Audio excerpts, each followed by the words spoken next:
হুম, পাহাড় থেকে নিচে নামা হচ্ছে যে রাস্তাটি, খুবই ভয়ঙ্কর একটি জায়গা। তো অবশ্যই সাথে থাকুন আপনারা।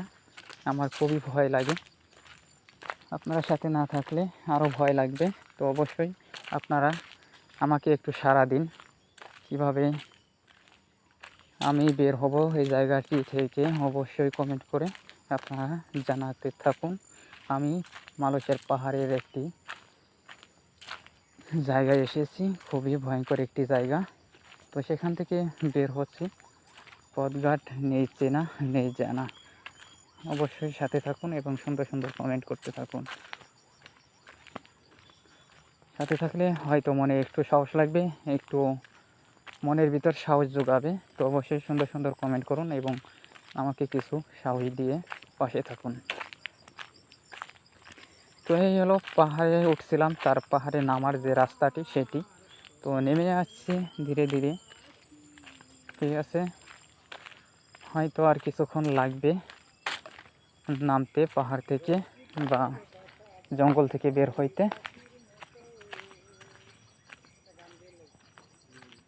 এই হলো ছন গাছ, সামনে দেখতে পাচ্ছেন যে বাগান থেকে বের হয়ে গেছি। সাইডে আরও পিছে লোক আছে, দুইজন, আমি একজন, তিনজন এসেছিলাম ঘোরার জন্য।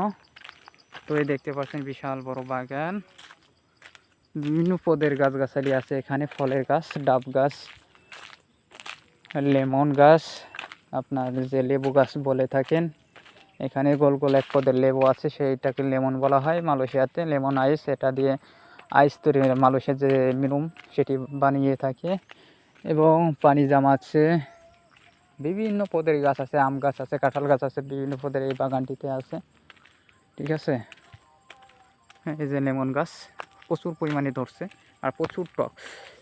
ওরে মশায় কামড়াই শেষ করে দিল, প্রচুর মশা বাগানে।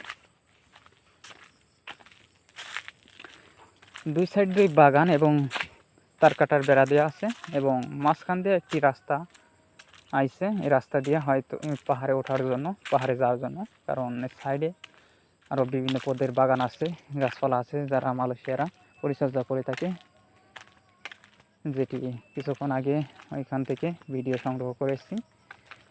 তো এখনও নেমে আসছি, দেখুন কি পরিমাণে ধরছে ফলগুলা, লেমন আইস প্রচুর পরিমাণে ধরছে, প্রচুর পরিমাণে, ফাঁক নাই কোথাও, ঠিক আছে।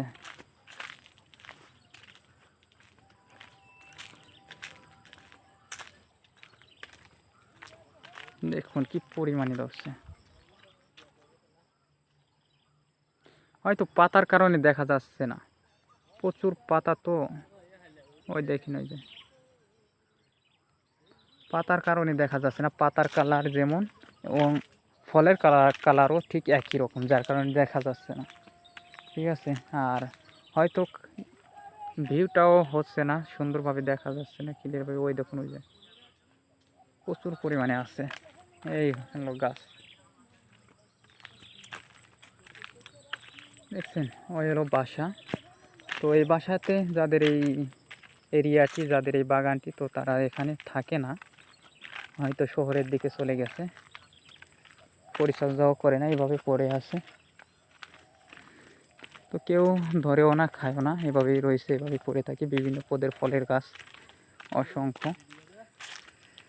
তো এই দেখানোর ছিল আপনাদের মাঝে। ভালো থাকবেন, সুস্থ থাকবেন। আসসালামু আলাইকুম।